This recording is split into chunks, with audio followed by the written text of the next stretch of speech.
All right. Well, I'm Charity Robey, and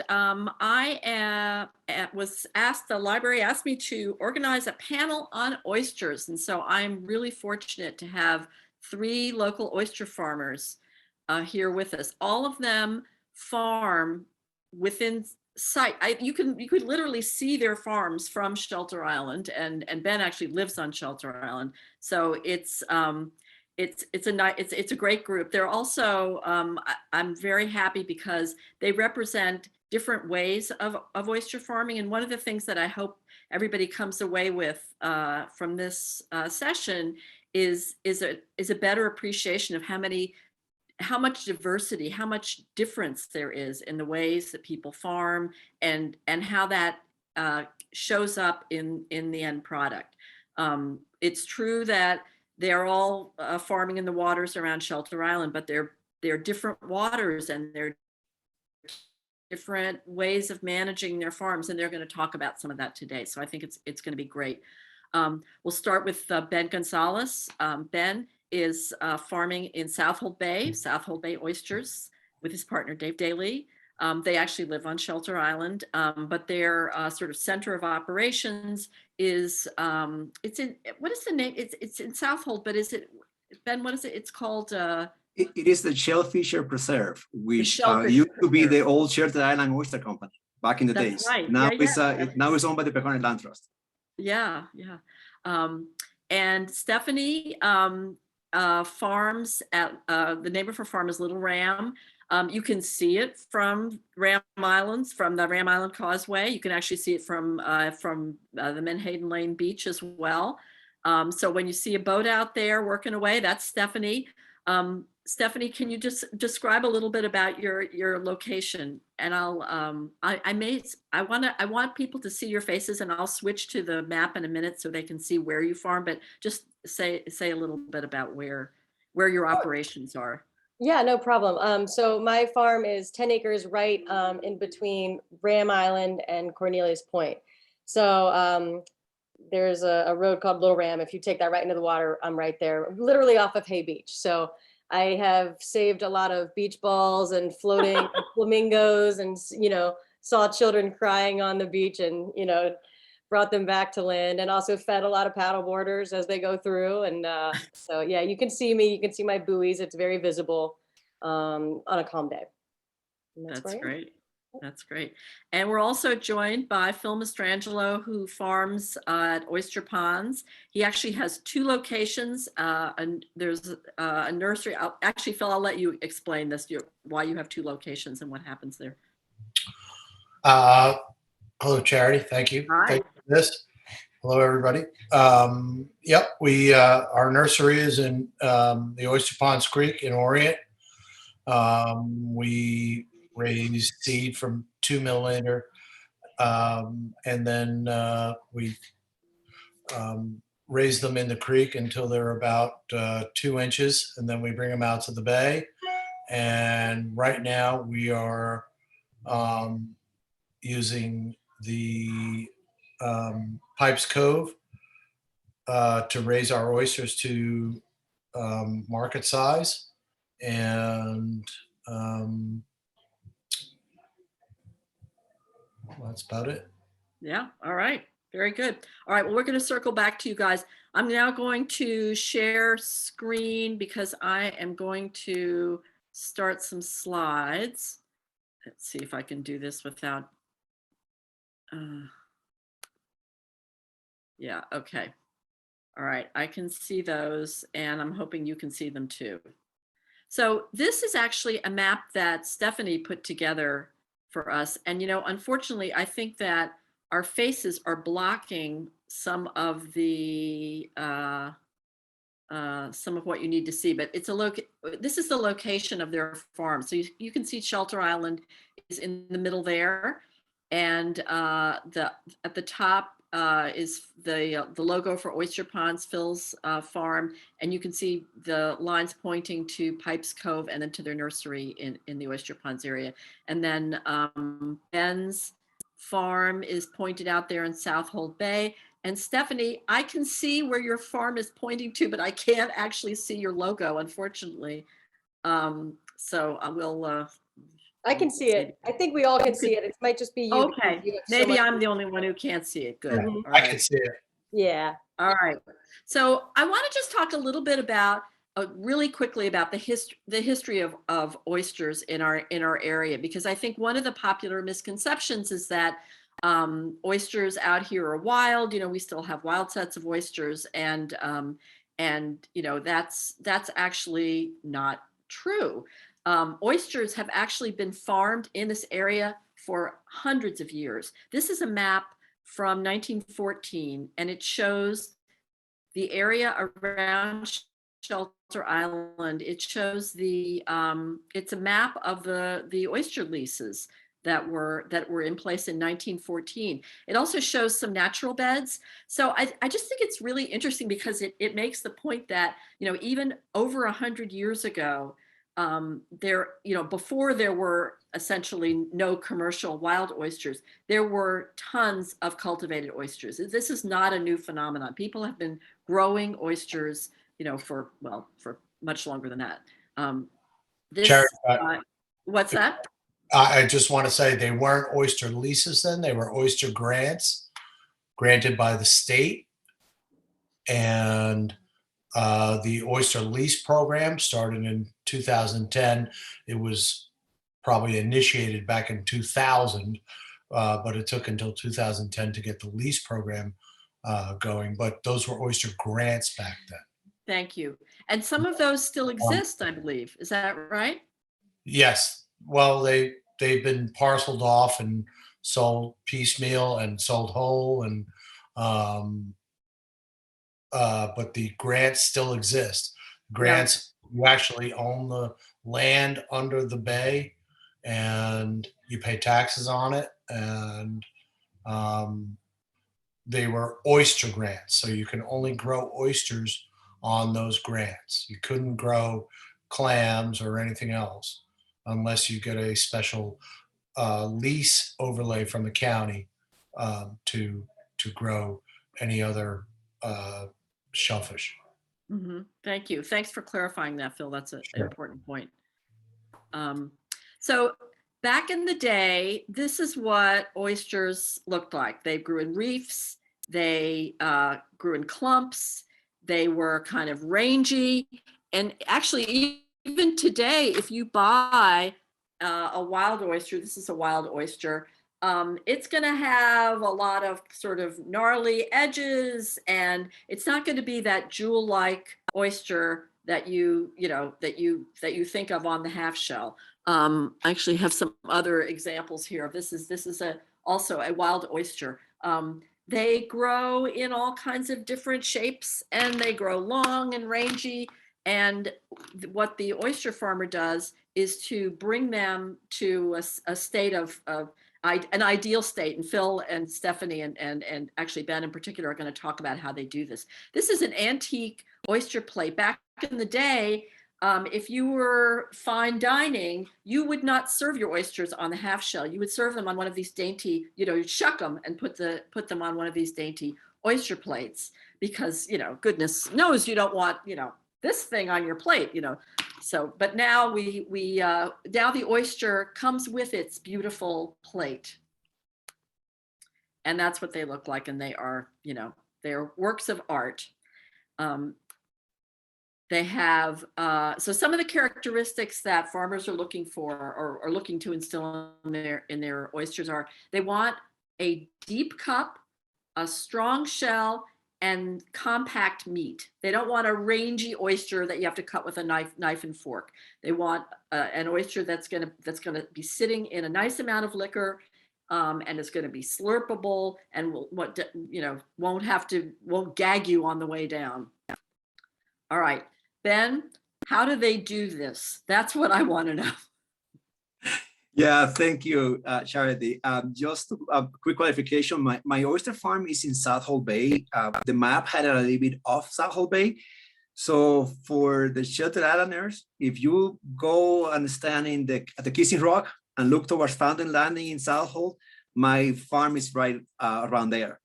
We also have a small oyster stand that we run out of Menantic Road on the summertime. So if you guys are going to go and eat ice cream at the Tuck ice cream shop, I'm across the street from it. So I'm expecting to see you guys around.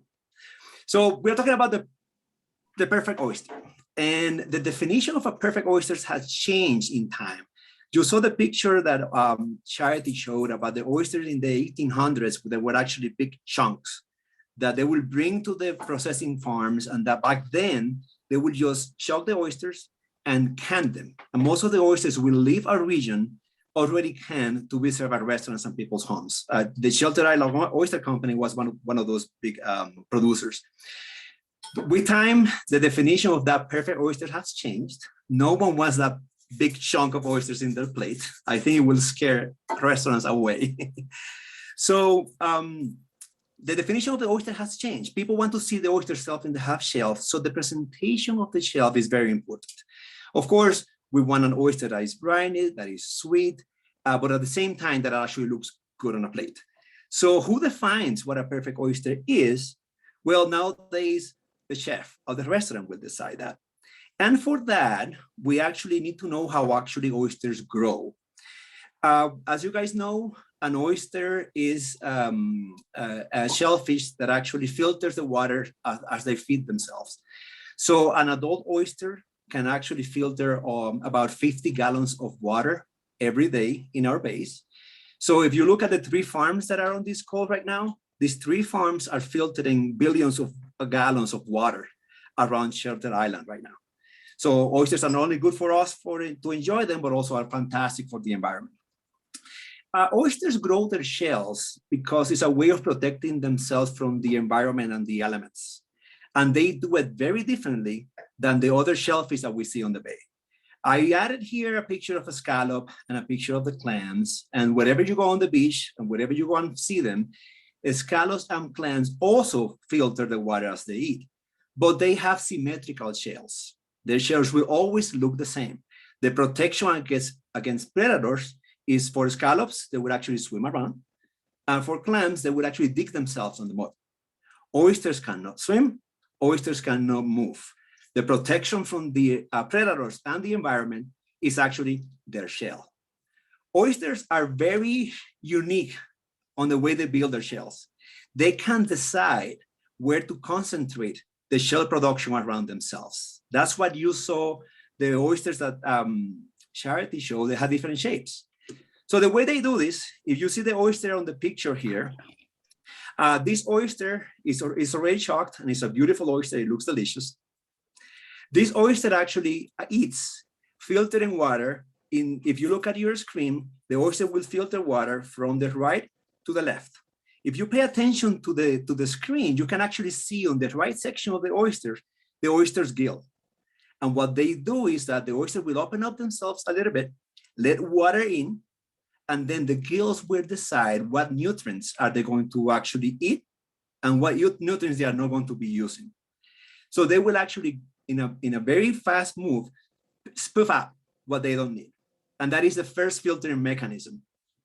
When they actually decide the nutrients they want, those nutrients will actually go to the stomach of the oysters and actually be dedicated, part of them, like the glucose elements, to grow their meat, and the calcium carbonate to grow their shell. And the oyster will decide which way the shell will grow based on how exposed they feel out there. At the end of the eating process, their waste would actually come out in the left part of the oyster, another puff, and the waste will actually go out. So when we say that oysters filter the water, they don't keep the elements inside.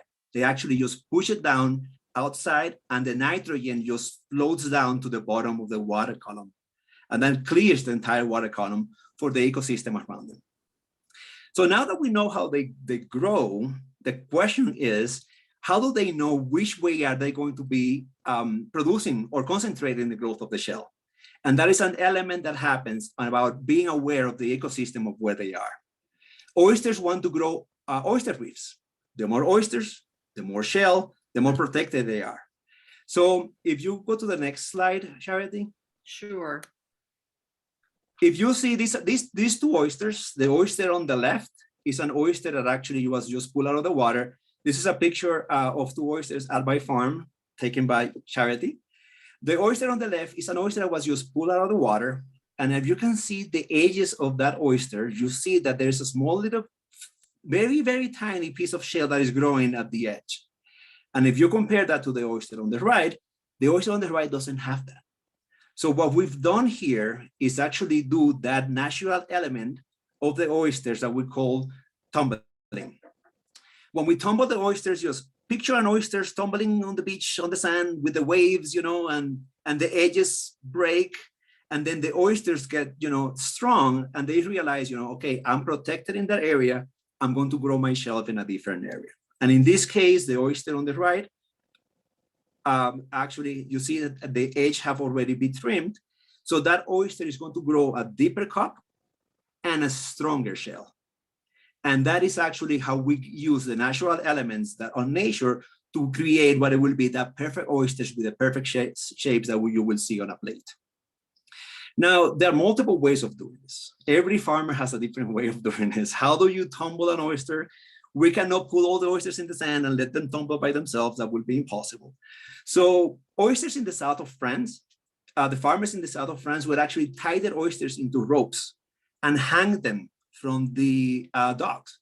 And then the waves and the movement on the water will do that element for them. We don't have oyster farmers in the US tying their oysters on ropes. I don't think we have the patience for that. So what we do is we use multiple techniques. One of the techniques is a technique that is used by farms like when we are in shallow waters. That is a technique that called floating gear. So I'm going to show a picture, the next slide, Charity. This picture is a photo of a farm on the Great South Bay. It is actually Violet Cove Farm. Violet Cove and myself and Phil, we participated on a paper that actually Charity wrote about this concept. So I'm using the photos that Violet Cove provided. And every oyster farm is different. And you can see here, Sue is actually, she can walk to her farm in low tide. She put her oysters in those meshes that you see around. You see these black meshes, you know, the oysters are inside of those. The mesh bags will allow the water flow to come in and out so the oysters can eat. And with the tides, water movement, the oysters will tumble themselves inside. So the whole element is really produced by nature. And in this case, Sue actually can walk to her farm in low tide and then actually have to swim out or get a boat out at a high tide. This is the same tumbling process. Oysters that are grown on the higher element of the water column, closer to the surface, the water is a little bit warmer. You have more light, so there's more algae, and you have the movement of the waves. My farm and the farm of Stefanie and Phil's farm are actually deep water farms. So our oysters are in the bottom of the bay. The bottom of the bay, the water is a little bit colder. There is not much light, so there's less algae. And the oysters have to work a little bit harder, which they get a little bit of that briny profile. So the question is, how do we tumble our oysters? And for that case, we don't use the natural movements of the water. We actually use a process that's called tumbling. And I think I'm going to pass the baton to Phil, who's going to talk about tumbling and how that process works. Okay. I Thank you. took this picture one day at your farm. What's happening here? Okay, so we're bringing up the bags, and these are our seed oysters. They're probably in any range from a half an inch to 2 inches. And what we're going to do, what is happening here is they're going to be put through the tumbler. So a wild oyster is constantly buffeted by the elements. Oysters tend to grow in a reef kind of situation.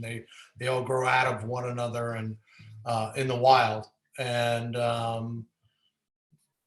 they get they're subject to all the weather and everything else, and they get basically what we do here, tumbling. They get done by nature. So when we put the farmed oysters through the tumbler, what we're doing is we're taking off, doing is taking off the shell growth, the bill growth, and the very, the top of the oyster, the bill growth, and that's going to promote a deeper shell, and it's going to promote a firmer meat and greater meat coverage on the shell. So that's something that's really interesting to me. Why does knocking off the edge of the oyster, why does that make the meat more compact? It shocks the oyster a little bit, and that, like Ben said, it's going to concentrate on firming up the shell. The animal itself will concentrate on firming up the shell in a more vulnerable part of that shell, and that by tumbling and knocking off that excess growth, it promotes a more deeper cut, greater meat coverage on the shell, and a stronger shell. So in the wild, that all gets done, by nature. Each one of our bags, every bag, that has 300 oysters in it or whatever, however many oysters, depending on the size, it's its own biosphere, and predators exist in there, and not just crabs and fish that eat oysters, but sponges that degrade the shell, mudworms, all that stuff. So all that stuff gets pretty much mitigated in the wild, but in a farm situation, we have to do that for the oyster, and that's what we're doing by tumbling. Charity, the other piece that I will add to that is if anyone actually, once you shock the oyster, you open it up, you eat your oyster, enjoy the delicious oyster, you realize, if you look at the shell, you will see that the outside of the shell is different than the inside of the shell. So the way the oyster creates the shell is that actually the oyster is moving inside the shell slowly. And as they do that, they actually are pushing calcium carbonate to building the shell itself. So the inside of the shell is what is called oyster nacre. Correct. Oyster nacre is soft, so it provides for that movement. And then when you, as Phil was saying, when you actually just chop them on the tumbling, they still keep moving, they keep pushing it, so the shell gets much stronger. And for people who also ask a question, if a piece of sand gets in between that process, then a pearl is created. I haven't seen any pearls on my farm. But that's why, as Phil is saying, tumbling helps on making the shell stronger, because as the oyster is doing it, it's actually pushing the calcium carbonate and making the shells bigger. From the inside out. And that's when you bring a oyster to market, it has to be shuckable, right? If you're eating oysters on the half shell, the oyster has to be shuckable. If you leave an oyster in a bag, for 6 months and don't tend to it, that oyster is going to be translucent. It's going to be watery, and the shell is going to be brittle. But if it's been in a farm situation, if it's been tumbled and it's been tumbled on a regular basis, that oyster shell is going to be just like a shell in the wild. It's going to be strong because the oyster has actually rebuilt that shell from the inside out.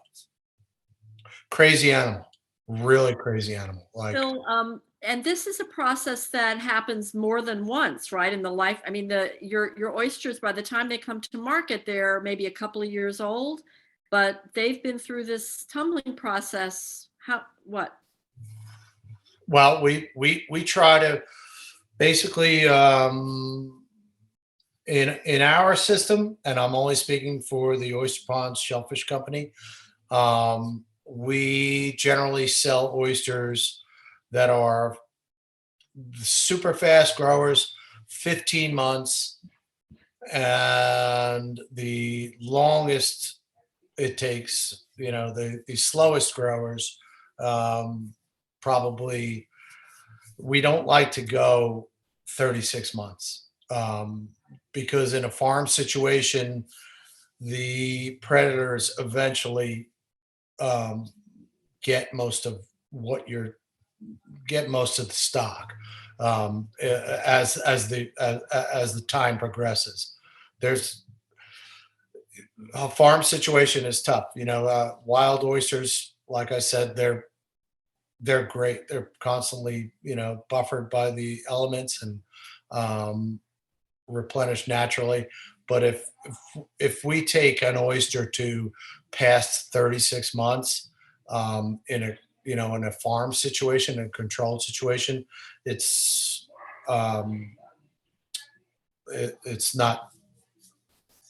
that's not best case scenario. So an oyster might be tumbled every few months. No. We touch, and I say touch, we process, and the process is putting them through the tumbler, sizing them, sorting them by size, and volumizing them, and putting them back in grow out bags, or whatever's ready to go to market goes to market. But we want to touch everything every 6 to 8 weeks, especially Okay. We're talking, in the growing season. yeah. In the growing season. Yeah. No, I wanted to get, for people to get a sense of how labor intensive this is. Oh yeah. I mean, we have 5 million oysters in the water. That's a lot of labor. And this involves pulling them up from, you got to get them out of the water in by bag. And yeah, it's a process, as they say. It is. It's completely labor intensive. That is the number one factor in oyster farming is labor. And Charity, if you compare that to a farm like Sue's, like Violet Coves, and other farms that use the natural process of the waves, what I hear from those farmers is that they actually set it up at low tide, put the oysters in the bags, and then let nature do their work. And really, the tumbling comes when they come to clean and shake up the bags. Their oysters grow much faster. My oysters are usually 18 to 20 months. I hear Phil saying it's about 18 months also. Other farmers that are using a different type of gears are telling us that the oysters might grow and be market ready in up to 12 months. So it costs time and it's not as labor intensive, but of course it's a different flavor profile. As I said, oysters are growing on the surface, but oysters are growing in the deep water have a little bit of a different flavor profile. So every farm is different. There's a little bit of a give and take on that. Well, Stefanie, I would love it if you would talk a little bit about sort of a day in the life of an oyster farmer, because I think we've sort of gotten to the point of establishing that there's a lot of work involved, but I'm just interested in what a day is like. And then also Ben touched on something that I'd love you to speak about, which is flavor profile and how that is reflected by the environment that you're growing in. Sure. So we just go out and drink beers all day and just wait for our oysters. Just kidding. No, it is labor intensive. I also want to go and just touch on one thing. The gear that we all use and the way that we're working is not by I mean, we make choices, but we are dependent on our waters that we're leasing, or, I know Phil has a grant, but he still needs a lease overlay. We're all kind of bound to certain waters in New York. So Sue Wicks has an opportunity, because she gets to walk into the water, to have that floating style. That is definitely not something I could do where I am, because I'm very exposed in Garner's Bay, and that would just be a hot mess. But so we are kind of dependent on that. But so yeah, a day in the life. That's my boat. That's Bug Light there. My farm is very close to it. I was just playing with the drone and decided to head out to bug light one day from the farm. And that's a very calm day. And that is a yeah. It's I always don't the see worst why taking a not. photographer with you on a calm. It's the best because it's a calm day. But then they're like, "Ugh, you get to do this every day." I'm like, no, this is like once every so often. And you just took my day of working, so on top of it. But yeah, no, it's, Yeah, you yeah. can basically see Water, where that water is very few and far between. yeah, I mean, if you look at the distance and see the causeway there, that's right where Phil is, your nursery too. Yeah, but how calm it is. I mean, you don't Oh. get these days like that. No, no, no, no, no, especially where we are. We are very, very exposed. So a day in the life at Little Ram is dependent on what the agenda is, whether we're harvesting that day, whether we're tumbling babies, seeds, sorting, or if we're just grabbing as many oysters as we possibly can because we need to touch them in that 6 to 8 period and get them tumbled, sorted, and spread on the farm so they can continue to grow. So we typically, a couple of us meet in the morning at 6:30 a.m. at the boat. We gear up, gas up, ice up, get our bins, get whatever we're getting, get our coffee, and head out as early as possible because we have a 20-minute ride. Our work space is in Southold at Albertsons Marine, and so we have a 20-minute drive out to our farm. And so we head out and we want to get out as early as possible, especially in the summer, which is the biggest growing season because of the many boaters out on the water. And so we want to be as safe as possible and have that calm moment.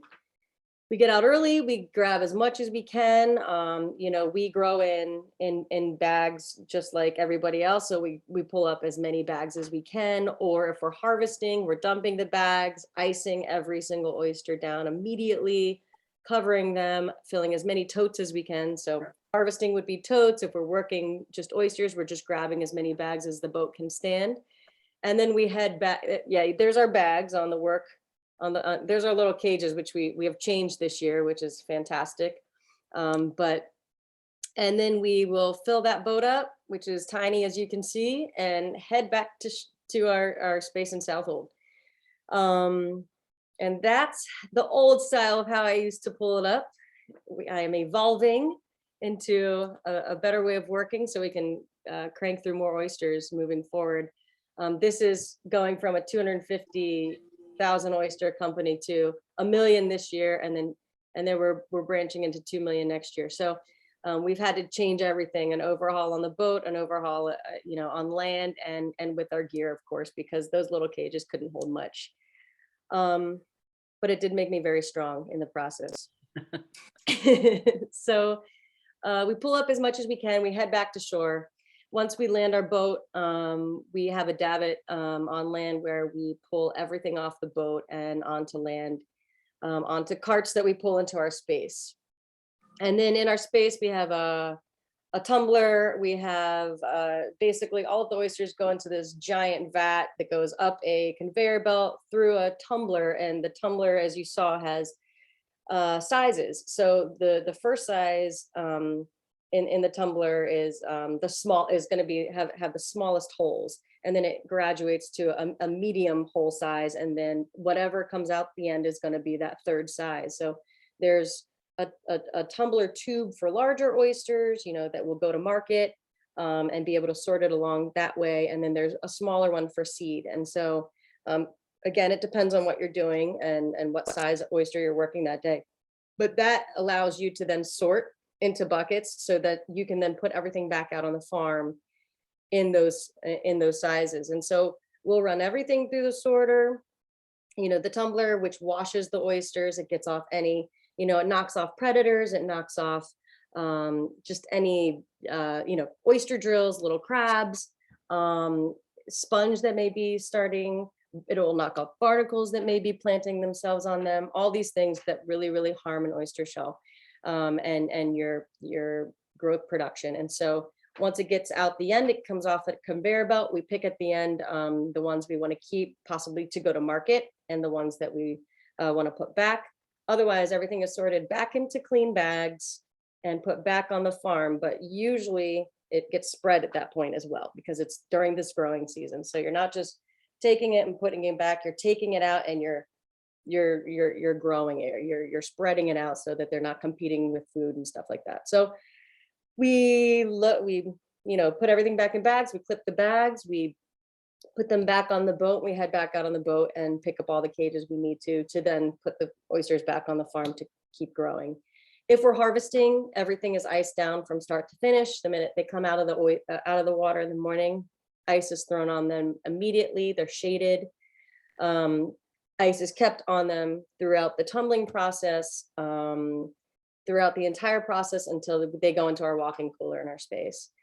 And then obviously from there, they go to the restaurants. So yeah, and then end of the day, we are cleaning the space, getting ready for the next day, drinking a beer and trying to get back to see whatever family we have and 2-year-olds and, walk the dog and then we start again. So we are a Monday through Friday company. And that's kind of a day in the life of Little Ram. That's great. Yeah. Stefanie, can you say a little bit about, you're saying you send them off to the restaurants. You tag them, there's some sort of identification, right? Absolutely. So that the restaurant can trace. Yes. If you are harvesting, every oyster from the minute it comes out of the water is tagged immediately with the time and the date that you pull it out. It gets to your, the minute you land it and you're processing it, it is basically using that harvester tag through that process. The minute it goes into a bag, it gets its own tag with date, time, Area. the amount of oysters, and what's that, Phil? Area. Area. Yeah, it has a lot of information. The area of harvest. It has all your permit numbers and everything like that on it too. So everything can be traced back to the minute you pulled it out of the water.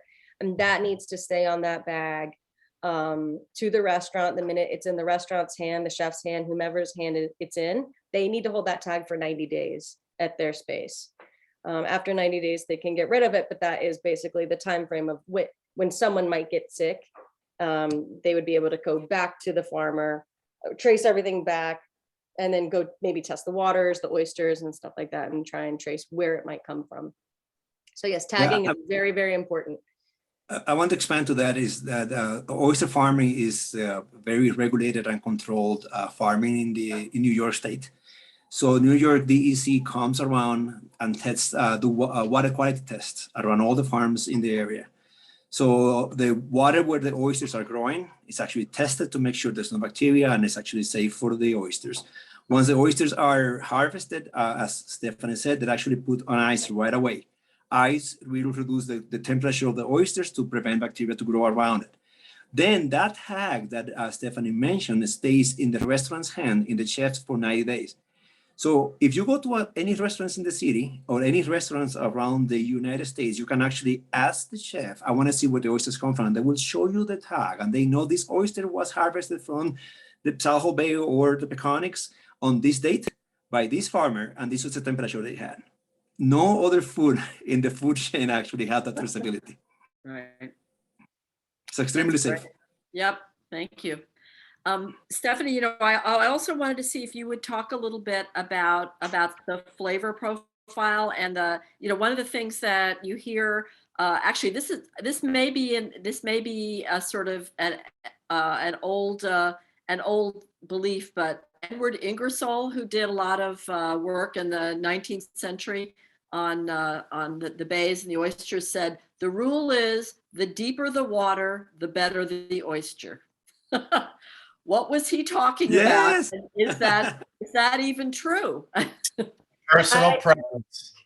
Yeah, it's personal preference. I mean, everyone has different taste buds and sweet versus salty. I mean, I think all of us farmers would agree with that because we grow in deeper waters, but it is personal preference, and some people like West Coast over East Coast, and it's just, not here or there, but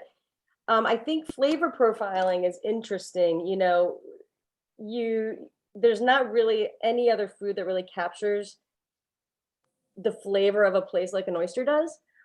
So, you know, things that we have control over is, you know, how we farm our oysters, you know, the shell shape, the hardness, things like that. But when it comes to the flavor, geography really truly determines the taste. So, you know, we are surrounded by wineries out here and everyone talks about terroir. But, you know, a little aquatic play on the word with oysters is merroir. And so, you know, water temperature, salinity, algae, all maritime conditions, you know, develop an oyster's flavor. And so that is the one thing that we truly don't have control over on our farms, is what it's going to taste like when it comes. Luckily, all three of us have fantastic tasting oysters, and all of New York really does. I mean, you know, East Coast oysters tend to have a very high salinity and a lot of minerality. Predominant flavors are brininess, copper, seaweed, you know, vegetal tastes. As you know, like on the West Coast, you're going to get really earthy tones. But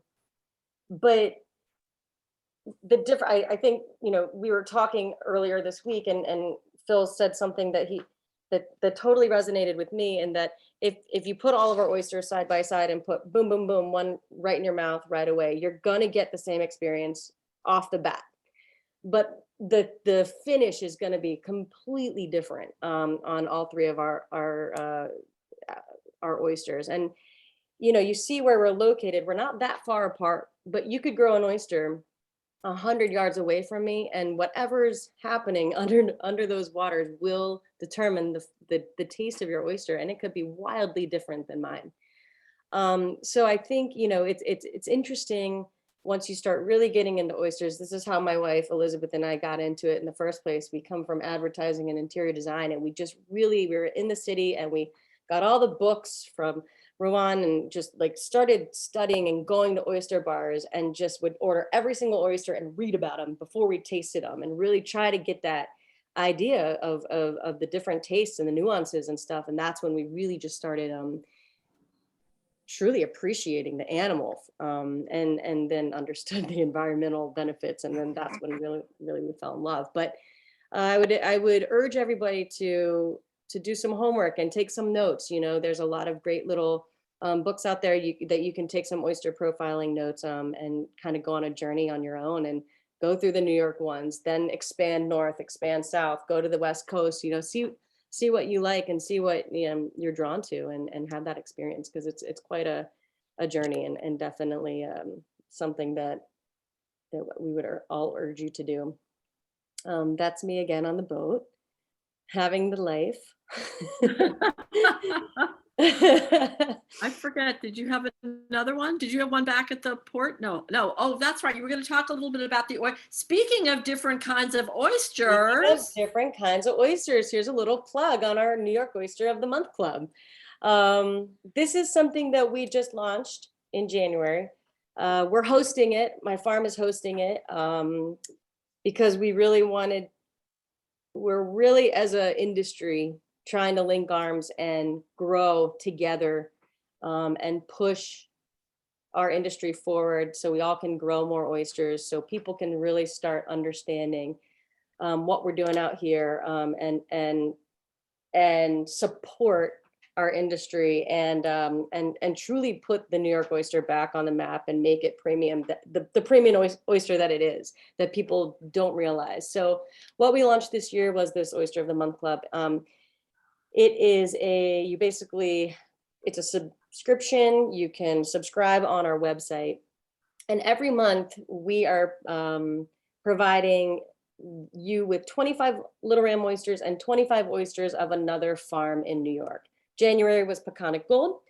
It with your subscription, you get an entire shucking kit, which you'll see on the next slide in a second. But you get the farmer names, the name of the oyster, you get the flavor profile, you get the technique, the growing techniques. You get to learn a lot about the farms, and they will lead you to websites where you'll get a bigger understanding of all of these different companies. And it's a really cool experience. We're into March now. March goes out this week with Peconic Pearls, which is actually Ben's next door neighbor on the farm. But it's been really great for the subscribers, and it's something that we as farmers and as an industry are really excited about, and hope that it will expand beyond this 300-mile radius that we're within right now. But would urge you that if this is something that you're interested in getting into this subscription, start learning about your farmer neighbors. If you go to the next page, that's your little kit up in the right-hand corner that you get. Obviously, it's all Little Ram branded because we're hosting, but who knows where this thing will go, if other farms will host it, if we'll keep doing this, or if we'll become something bigger. We're just going to keep discovering, but we do hope that you take a look at it if you're Those interested. are beautiful. Thanks. I'm seeing some flaws on those shucks, though. What are the flaws? I'm curious. They Well, look gorgeous. I'm not going to bring them out. They're So, beautiful. yeah. They are perfect. Yeah. So, I didn't sort of prepare you for this part, but I wanted to make sure that we had a chance to talk about, Stefanie, you said it's not all, have a beer at the end of the day. So I'm wondering, Ben and Phil, like, what are some of the challenges? Like, what are some of the things that are hard about oyster farming? Like, how not everybody is doing this. Well, I will say that weather is a big challenge. Not every day is a beautiful day, as the pictures that Stefanie showed. And you still have to provide the restaurants. So sometimes we have beautiful harvest days where you can plan around and get everything ready and set. And we have other days in which it is rough. It's one hand on the boat, one hand on the cage, and be ready for it. So we have to be prepared. We have to be safe. We all have, at least in Southold Bay Oysters, we all have taken safety boat courses. We had some interns that helped us on the farm last summer. We require them to take New York State safety boat courses. They need to know what's happening in the water. And at the same time, I would say the second challenge is distribution. It is hard to move oysters. We know how to grow them. We know how to bring them to the shore. But from the shore to the restaurant and to people's homes, there's a huge group of elements that need to happen. And that's why we, at least in Southold Bay Oysters, started doing the oyster stands. Right now, we operate 2 oyster stands. One is in the North Fork in Southold at Deep Brook Farm. And then the second one is on Shelter Island, right on across the street from the Talk Ice Cream Shop. And if people are not sure about how to shuck, well, we have oyster knives there. You can buy a knife. And then we have shucking videos in our website. So that's another way of actually educating people. You can do it yourself. It's not hard. And once you do it, you get the best price for oysters too. Somebody told me that during the pandemic, tons of people learned to shuck. We were surprised. Very true. Pandemic hit. All of our orders went away. We couldn't do farm tours because we also offer farm tours. If you guys, go to our website, you can actually see the process. So everything was closed. So Dave and I opened the stand in front of our house, and we were surprised by it. People were coming. It became the Friday night activity. People will buy a bottle of wine in the winery, oysters in our farm, and go home and have fun. And they're still shucking at home. Right. Phil, any challenges you want to raise here? No challenges. Definitely people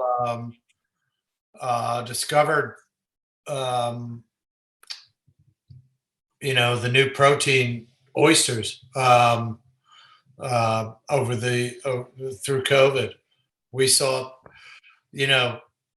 because now all of us out here do it right, so all the oysters are shuckable and everything. People feel more confident shucking them, and when you can shuck a half a dozen oysters for your girlfriend, it's all good.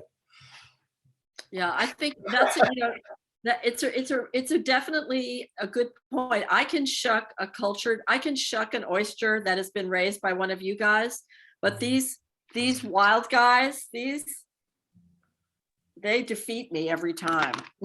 We'll show you the slideshow. I get half the top shell off, or Yeah. the sharp edge goes zinging into my wrist, or it's not pretty. Oh, I know. I have scars all over my hands, but yeah. You guys are doing the world of service. You're keeping me out of the emergency room with your product. I appreciate that. Yeah, and the great thing is, the more people eat, the more people order oysters, the more we grow. And the more we grow, the cleaner the bays get. These, oyster reefs, if, just from because we plant triploids and we plant diploids. Diploids reproduce, triploids do not reproduce. But from all the diploids we've planted over the years, we see a wild set from those, and that is fantastic. Like, that's just cleaning the bay. That's, a robust oyster population is going to lead to a robust, complete ecosystem. And we see in our cages, I know these guys do too, all the juvenile finfish and shellfish that seek shelter in our cages, and it's all a great thing. It's all it's the point in the universe where the more I grow, the more I sell, the better the environment gets. Like that's a unique occurrence. And if people, I would like to see people, I would like to see everybody, I hope everybody look at an oyster, don't put anything on it, shuck an oyster, and have two different oysters, to compare, and really do the, no toppings or anything, and do the comparison. And when you're doing two, like Steph said, when you're doing two Peconic Bay oysters, you're going to get the same kind of salinity profile on the front, but the finish is completely different. And it's same thing as what we, what our wine industry is doing out here. It is really unique. New York was, back in the 19th century, the oyster capital of the world. And there was a reason. And I think we're all trying to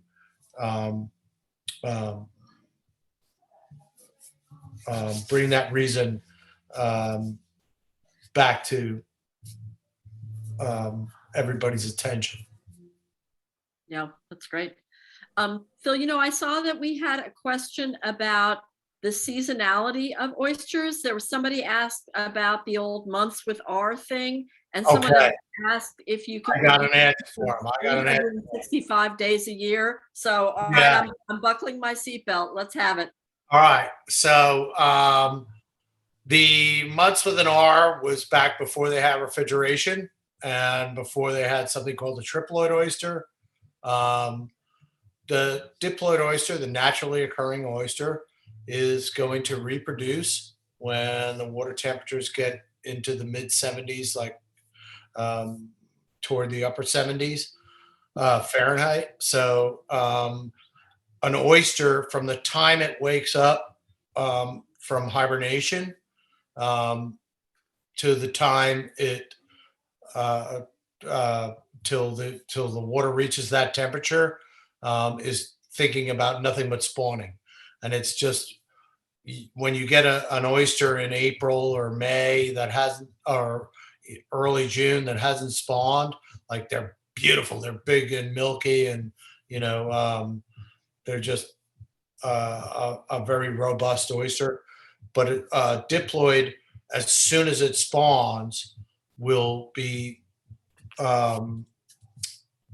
close to translucent and thin and worn out from spawning, and it'll take about 6 to 8 weeks to get back to its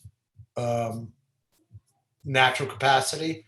But triploid will not reproduce. So on my farm, we do probably 50-50, and triploid and diploid. And the diploids, though, are the ones that are going to reproduce in our ecosystem. So we always want to be raising diploids to reproduce naturally, and you'll get a wild set from that. And we've already seen wild sets outside the creek in oyster ponds, and that's encouraging. We know we're doing really good for the environment. All right. So I see that you all cannot see our faces. That may be a blessing. Maybe Jocelyn can work on that. But in the meantime, there was a question about, oh, actually, now you can. Sorry. There's a question about seeds. We use the term seeds. Who wants to explain what we mean by seeds? So what we call, remember we're talking about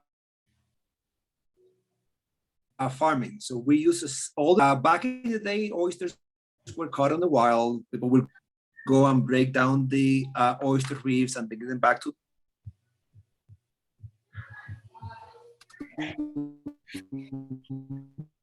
the processing units, hatcheries. So the hatchery will actually run the stunning process when the oyster is about 10 millimeters in size. It's about the size of this your pinky nail. That little oyster has all of the characteristics of an adult oyster. It just needs to be tender and grown actually to market size. So we as farmers, we are all growers. What we get is actually from the hatchery, we get this little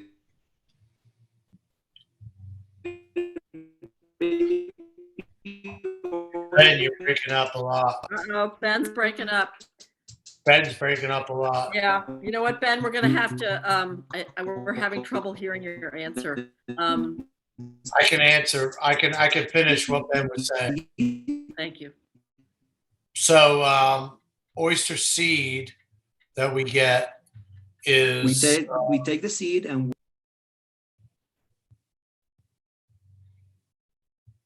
so the oyster seed that we get 2 millimeter seed.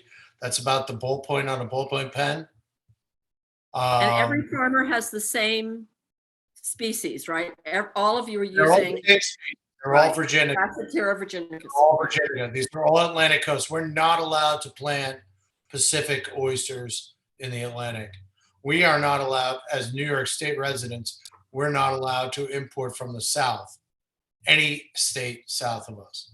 So when we get seed either from Long Island, like Karen Rivera, or from laboratories that are north of us. I get most of my seed from the north, and because we raise triploids, and there's not a lot of people raising triploids on Long Island, but we seed is anything that you're planting. So and it all refers to oysters. So we refer to, if we're calling it seed, it's actually an oyster, whether it's 2 millimeter or whether it's an inch already. It's the definition of seed is whatever the farmer's planting. Okay, thanks. But they're oysters.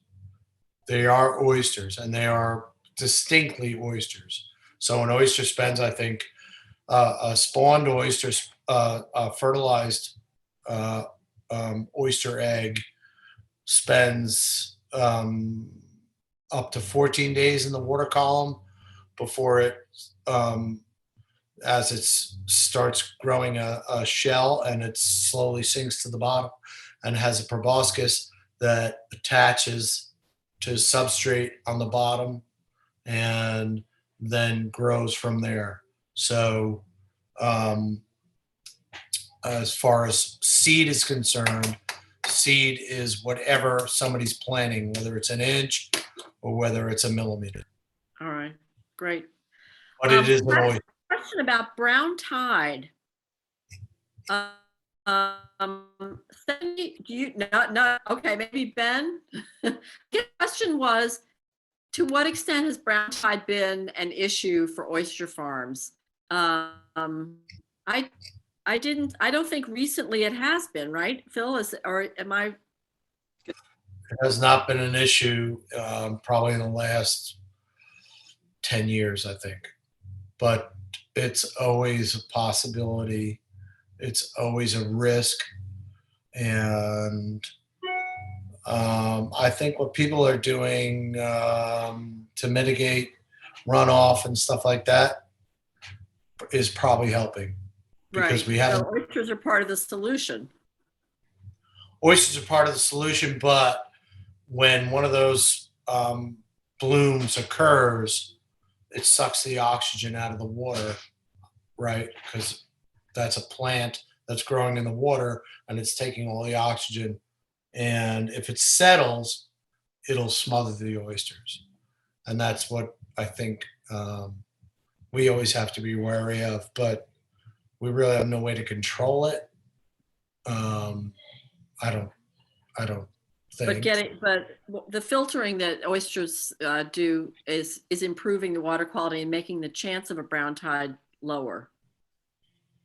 Yes, and that with the I don't know that for a fact, Steph. I don't know if you know that for a fact. no, but I think like it can only But what we benefit it. know as what an oyster does, yeah, I would say so. And also the responsibility of people living on the water using less fertilizers and being careful with how they're treating the land, of everything that's running into the water. These are all things that in combination need to be thought through and work together and to reduce the chances of brown tides. I was shaking my head when you first said that because I'm too young in this industry I've never seen it, I've never dealt with it, luckily, but it was what killed the industry in 1985. So yeah, right. And all the shellfish, not even just oysters. It was, clams, hard clams. Yeah. Someone asked if when they shuck oysters themselves, should they rinse them before eating them? I'm assuming they mean the outside of the oyster. Always rinse it. prior to shucking. Prior to shucking, right? Prior to shucking. Yeah, don't rinse it Yeah. after. Yeah. Don't rinse it. And yeah, right. Otherwise, you're going to get dirt in your oyster as you're shucking it, and that's just going to be a bad experience. Scrub it. Use one of those little corn scrubbers or something. Get the stuff off. Yeah, no soap. So I guess we this, I don't know if this is another version of a similar question, but someone asked if can eating fresh oysters be a year-round thing or is it seasonal? I guess, Phil, I think you addressed that with the months of our thing, but basically it is a year-round thing. They are available year-round. I think for on a farm that is not growing, that is growing oysters that do spawn, there may be a week or so when, you're not going to, or a couple of weeks when you're not going to harvest. Is that correct? That's correct. But like I said, the months with R goes back to the days before refrigeration. So, oysters are great to eat year round. The best time to eat an oyster, I think, is in probably December through February. Like, Right. just because they have all their stored glucose, they're going into hibernation. That's my favorite time to eat an oyster, but I eat them year round. I love them year round. You need not be afraid of eating an oyster in a month without an R, because that goes back to the days without refrigeration. Yeah, and I would actually challenge everyone to try an oyster every single month, Sure. January all the way through December, because you get to, A lot of farms are growing back to the monthly club. No. No, but it truly does. You get a different experience. We have a CSA program, you know, we have like programs, and people love to experience a little ram from the beginning of the year all the way to the end, because it's so wildly different. The flavor isn't, but the experience is a very different experience, and you get to kind of go through the life, you know, the life form of the oyster, and appreciate what it's going through in the entire year. So I would urge people to, especially now with farmed oysters and the way we ice and all the protocols, you can eat oysters, as many oysters as you want. Please eat more oysters year round, because that allows us as farmers to grow more. So yeah, the more the better, and the more experience you'll get. Someone asked to describe the process of buying and consuming oysters from an oyster stand. Ben, I don't know. Ben, are you still there? I don't see Ben. Yeah, can you guys hear me now? Oh, yes, I can hear you. Oh, fantastic. Can you talk about oyster stands? Someone wants to fill in. How does Yes. that work? Let me know if I break down. My internet is a little bit weak. So oyster stands are filled every weekend.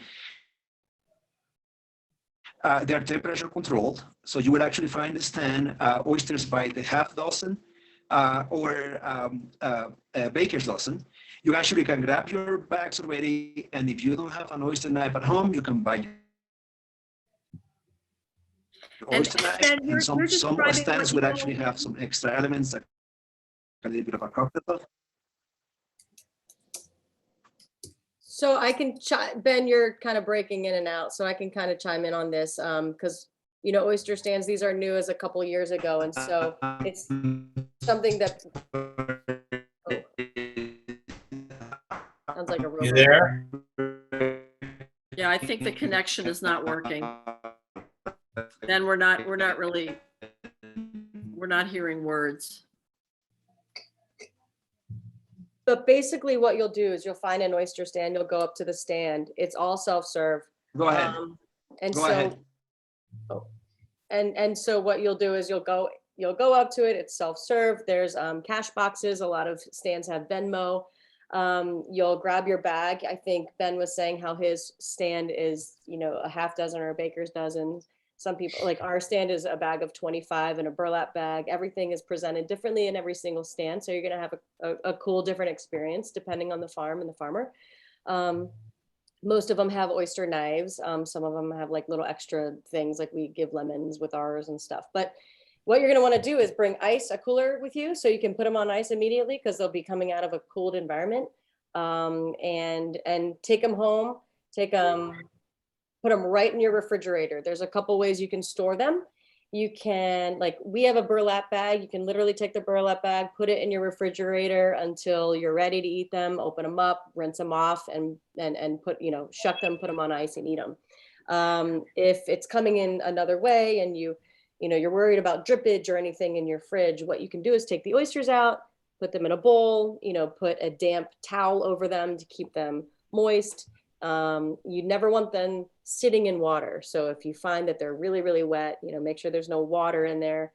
What they'll do is drown. So you want to keep them out of water, never put them on ice until you're ready to shuck them and eat them.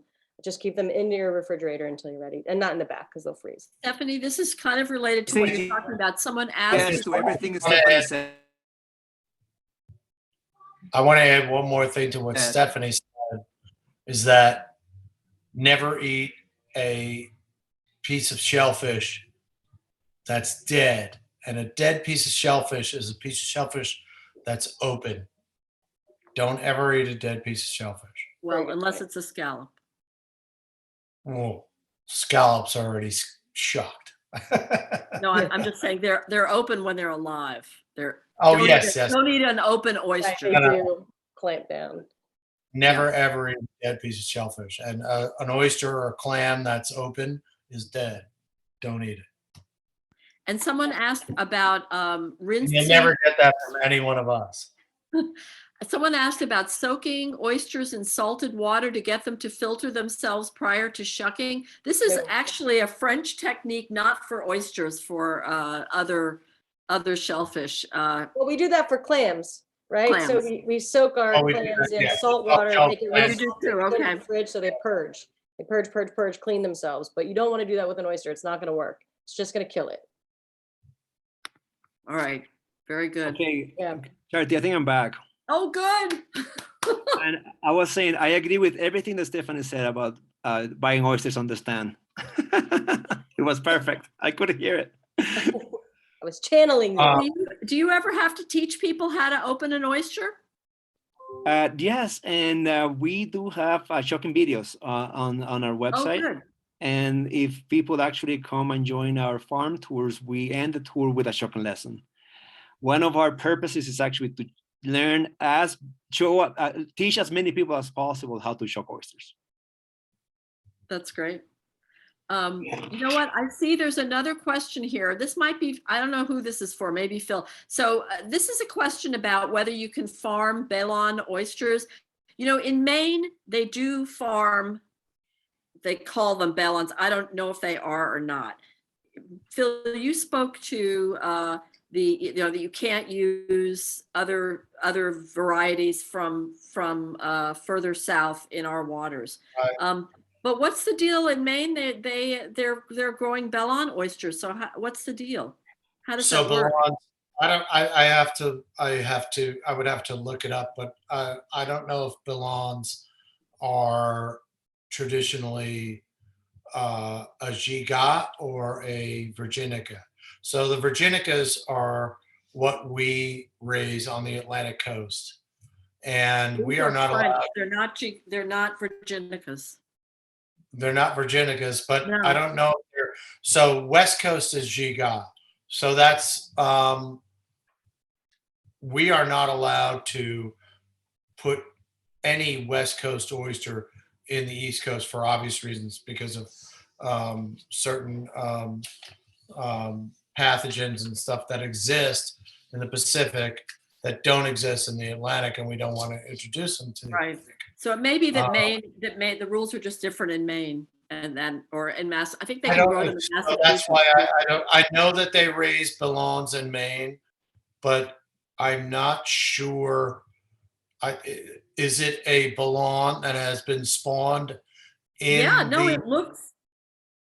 Is it a Bellon though that has been spawned on the East Coast and in the East Coast waters and resistant to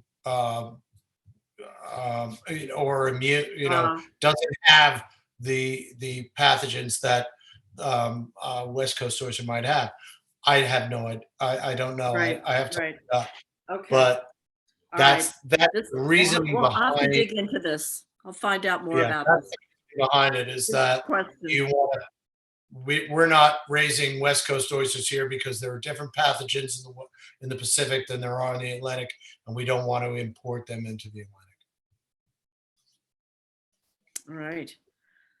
All right, let's see. Well, we are running late here, and I think we got to all the questions. Jocelyn, do you see any that we missed? I think we got them all.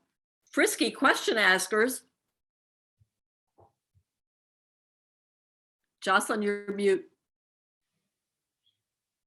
Sorry about that. I always do that. So there was a question about predators, and there was a question about what is a column. Predators come in all descriptions.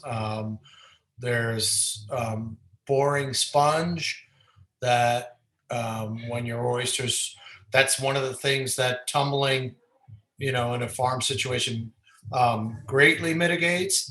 But it degrades in a neglected oyster.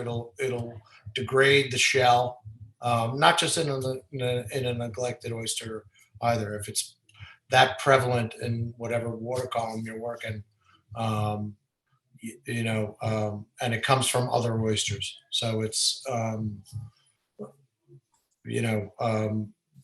that's one of the things that can be mitigated by tumbling, and we have crabs.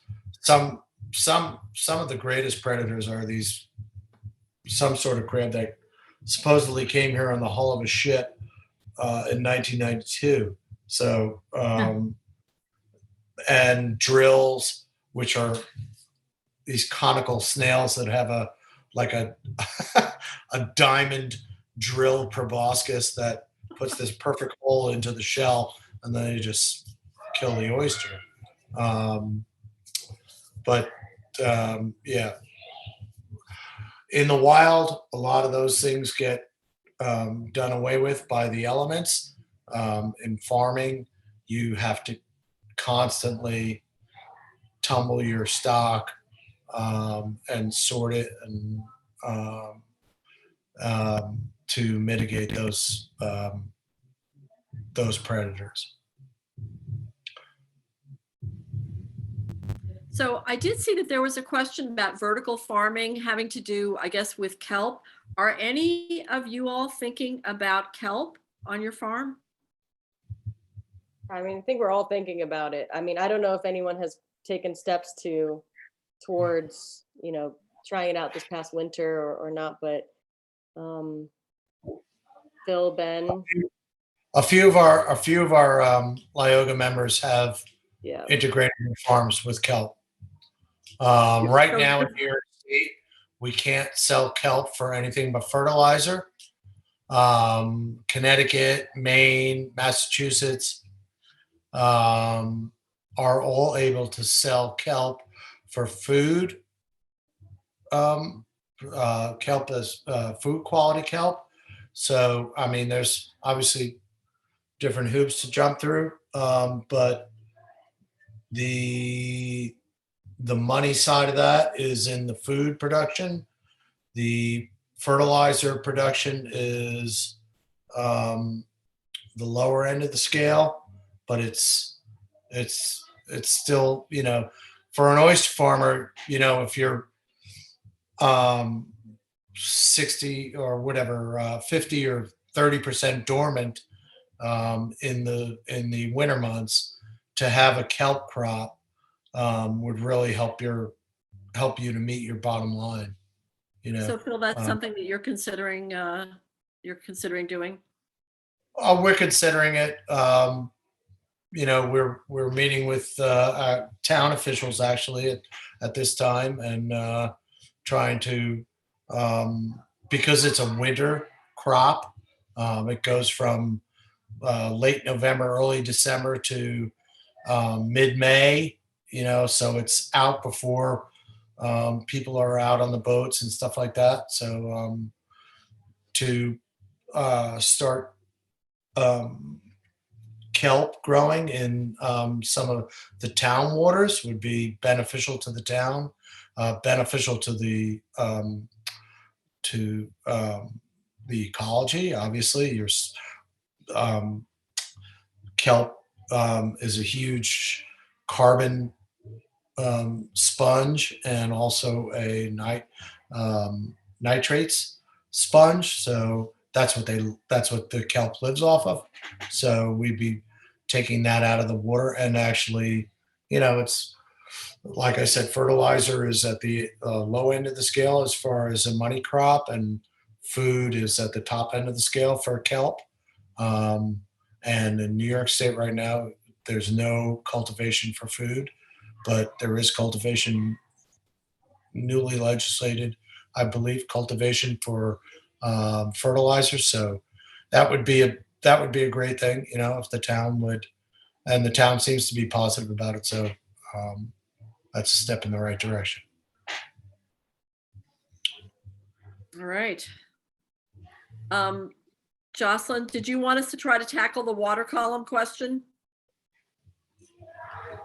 The wasn't water sure. column is simply just where you're growing, and you know, the temperature, salinity, you know, what's in.